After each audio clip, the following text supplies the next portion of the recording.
All right, folks, as promised, the teardown begins. First, we're going to take the fuel lines off. And all the fuel is out of the car, so we don't have to worry about fuel issues leaking all over. And I will show you these wrenches right here are the bomb. They're AN wrenches. They're specific for AN lines, so they don't mar up your AN fittings.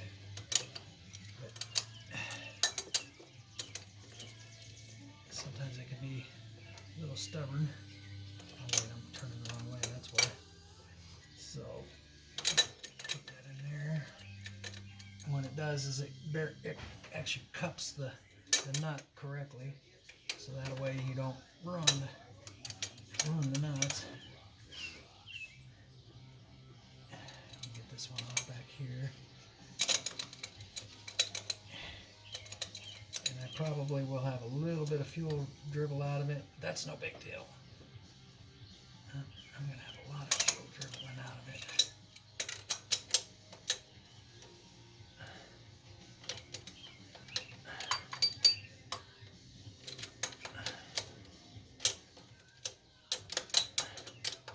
Cut that one loose.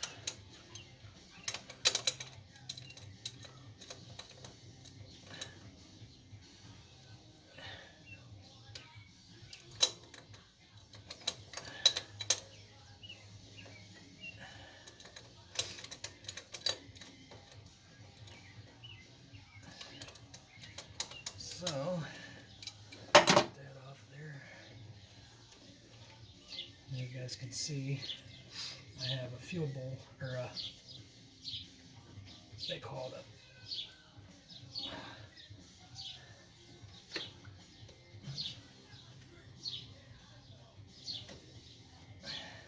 a fuel log. My fuel log has the main in and the return over here. So that way I can return it back to the fuel pump what's not needed.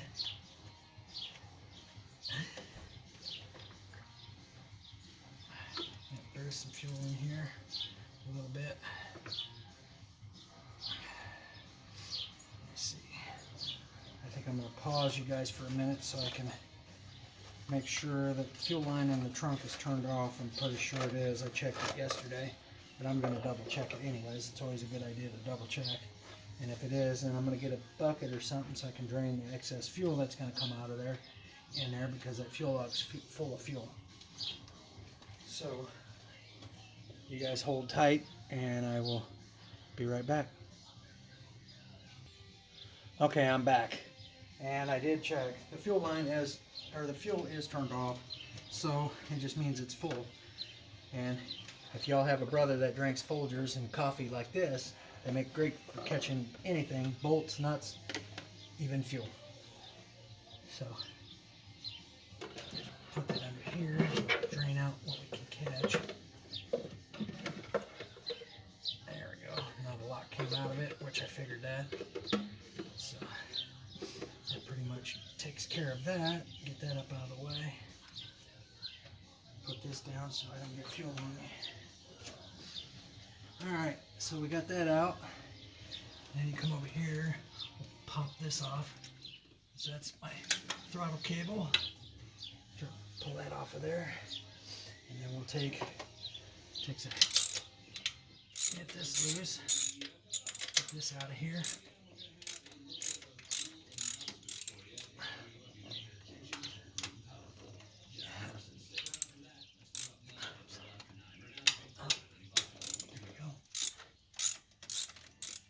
Another way you can drain the fuel bowls too is if you take out this corner bolt on the bottom, in the front and the back, you can drain the fuel bowls that way too.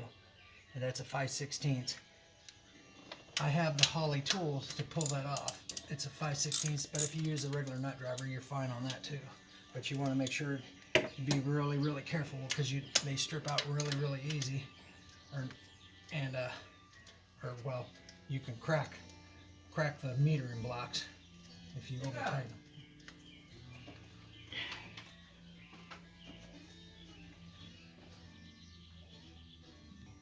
Sorry about that, folks. I'm back. I had a small little interruption. My girlfriend wanted to asked me if I wanted some food. She was telling me there was food available, but no big deal. So we'll get this off. I probably should go around to the other side so I can see what I'm doing. Matter of fact, I think I will, just to be safe. I don't want to drop anything down the hole, because if you drop anything down the hole, then I got to tear everything apart, even worse. It'd be easier just to come around and see what I'm doing. So we'll put all these nuts and bolts up here. And I do have new bolts and nuts to put on here anyways. They're ARPs. I mean, I don't need them, but I chose to go that route just for security reasons. But that takes care of the whole spring and everything. I mean, so we're golden there. And we'll go around and take the other side, the nuts off, and take them off, and then we can pop the carburetor off.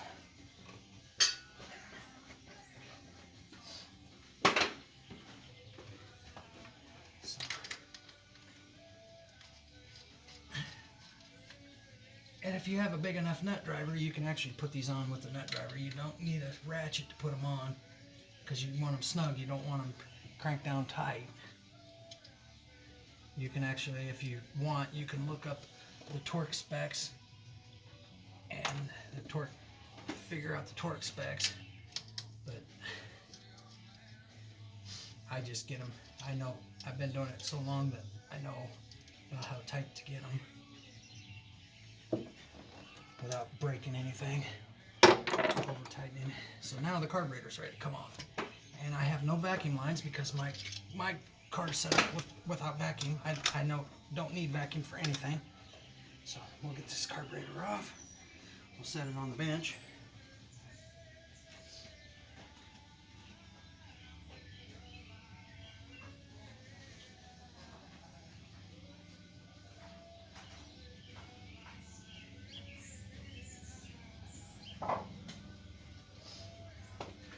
Alright, and then we'll take my spacer off, which that's a phenolic spacer. And these are the good gaskets here, so I want to make sure well, I could probably leave that one on there, reuse it, because that's the good gaskets. They do seal. Same thing with that one. Yep, it's sealed. I don't see any leaks on it, so we'll reuse them.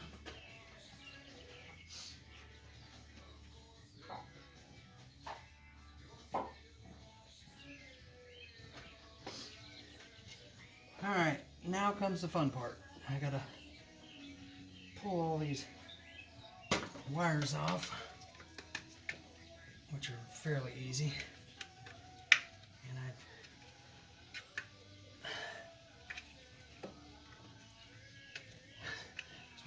The distributor out and put the new distributor in.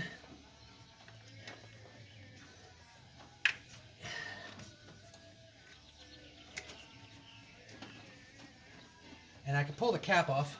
When I pull the cap off, I will show you folks how to lock out an HEI distributor. So if you want to lock out your distributor, you can. Don't let anybody tell you you can't, because you can. But if you lock it out, you want MSD.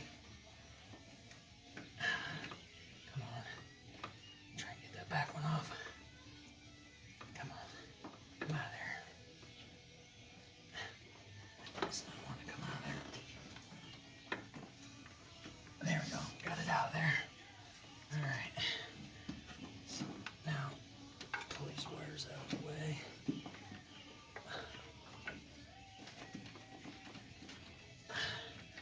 Alright.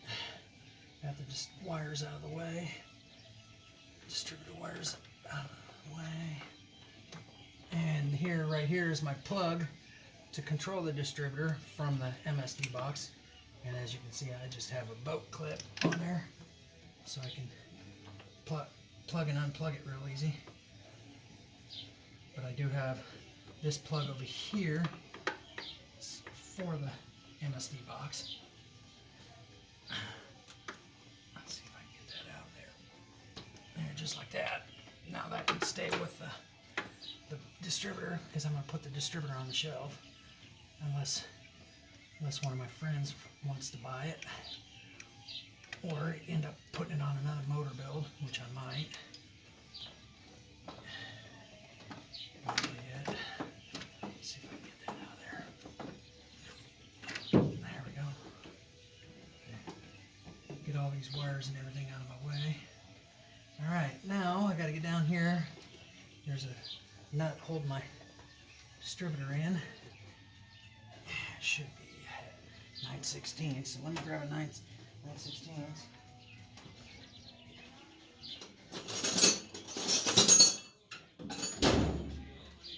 If y'all have one of these, they are a lifesaver.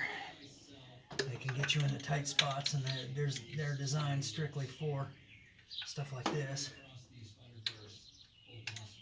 Long size, okay. Just like that. Oops.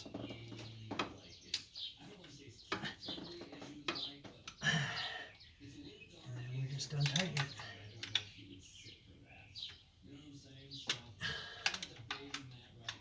Alright, that's how it loose. I'll set that back out of the way.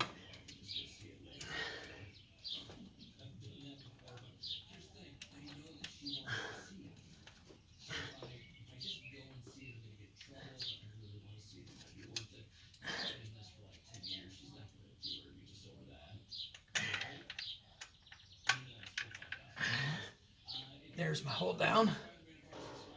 Right there. Simple little hold down. Made out of aluminum, billet aluminum. And I think I powder coated it, but I can't remember. And then I have wires over here to unplug, which I'm going to have to change them wires out because I'm going to be using a different style coil. So I'll have different wires coming off. That'll be easy to fix. So I'm going to pull the cap off. And when I pull the cap off, we'll see where the distributor is, because I need to bring it around top dead center, so when I drop it in, I'm in the same place. So hold tight real quick.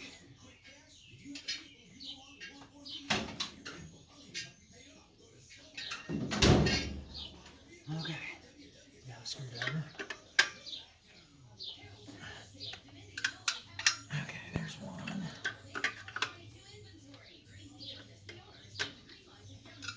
There's two. There's three. One should be right there. Four. Okay. So now we can pull the cap off and see where the distributor is. And it's 180 off. Which I figured that. No big deal. We'll turn the motor around, bring it around to top dead center.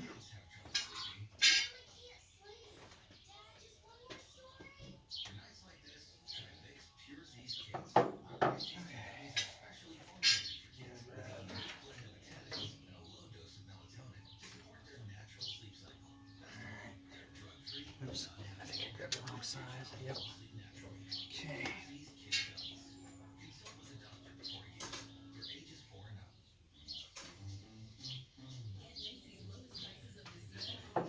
Why I keep grabbing metric?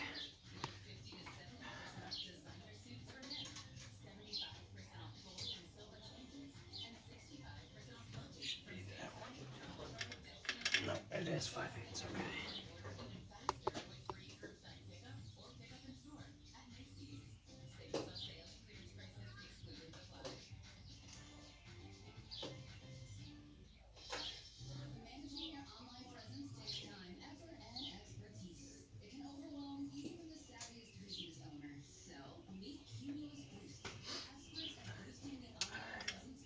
Alright, so now I got that.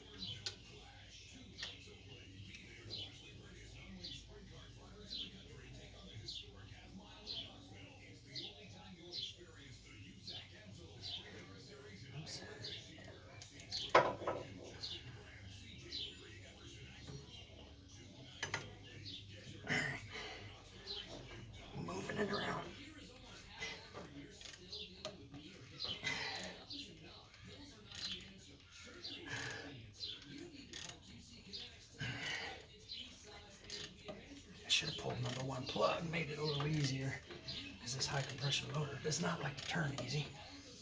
But that's okay. Alright, so now I need to come around, check number 1.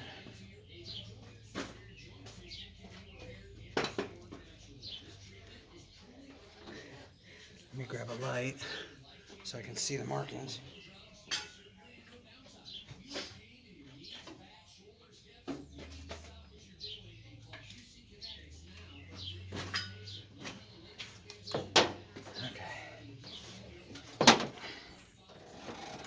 So we'll put a light down here so I can see.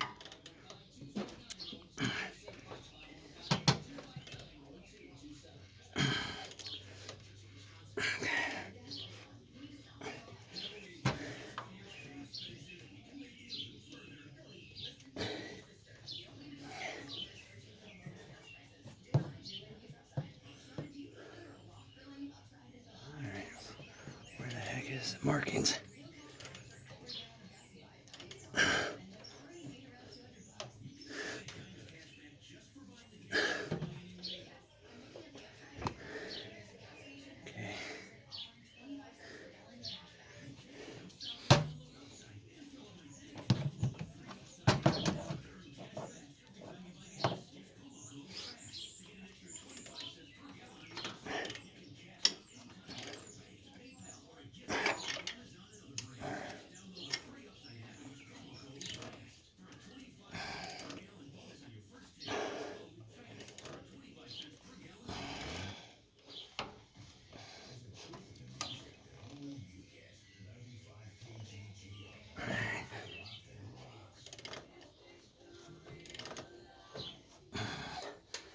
There's my markings.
Number 1. It's showing 180 off for some reason. I'll go around again. Maybe I was on the wrong stroke. I'll find out.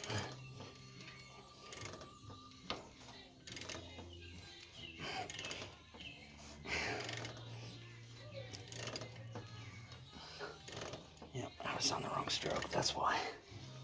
Okay. There we go.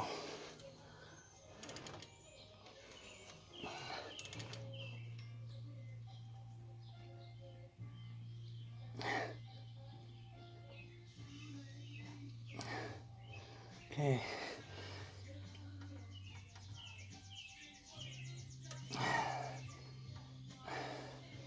Alright, there is number 1. Top dead center for the compression stroke. I'm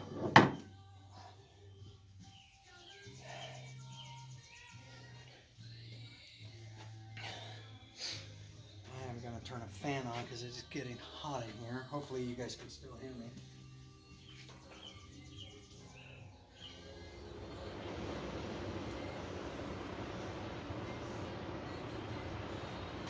Turn it on low so that way it moves some air, but it doesn't overpower the video.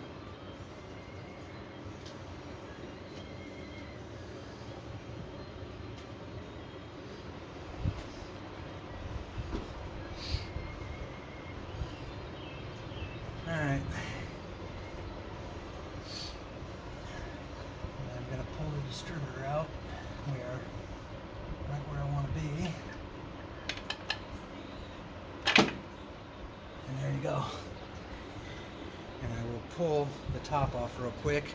Let me get a nut driver, pull the top off so I can show you what I'm talking about as far as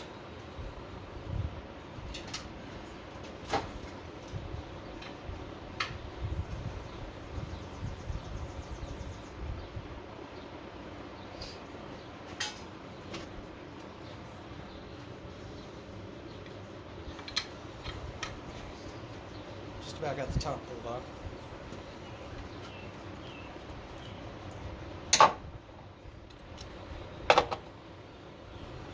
That is the kit to lock it out right there, this little block plate. And as you can see, all you need to do is pull all your junk stuff off, and then you lock this out. Same thing with this, you can make this yourself to eliminate the vacuum and vents. And then here is the little, I made this setup myself. You just get small little things that fit in there, and then you just buy a little end. Actually, you can wire this directly on it and get away with that, but I wanted this so if I ever needed to pull the distributor out, I didn't have to pull this, because at the time, as you can see from this connections, I had it straight. Well, then I added this plug in there, which now I don't need this. I can actually wire this directly to this over here, but I just left it in there because this is watertight. That way I don't ever have to, I could actually tape this up or seal it somehow with a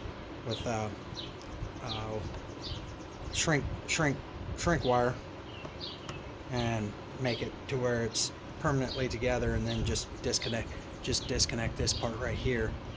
That's, choice is yours, but this is all it is to lock it out, and then it becomes like an MSD when it's locked out. Yeah. And as you can see, that's a billet aluminum. That's not stock HEI, which there's nothing wrong with it. I wanted to go to a different style setup. Alright, that's part 1 of this video. I will be making a part 2 of me putting it back together. Stay tuned, and as always, please like, comment, subscribe, share the video. It helps with the algorithm, helps me get out there, so that way other people can see what's going on, your typical G bodies and your small block Chevy work. But stay tuned for part 2. Thank you.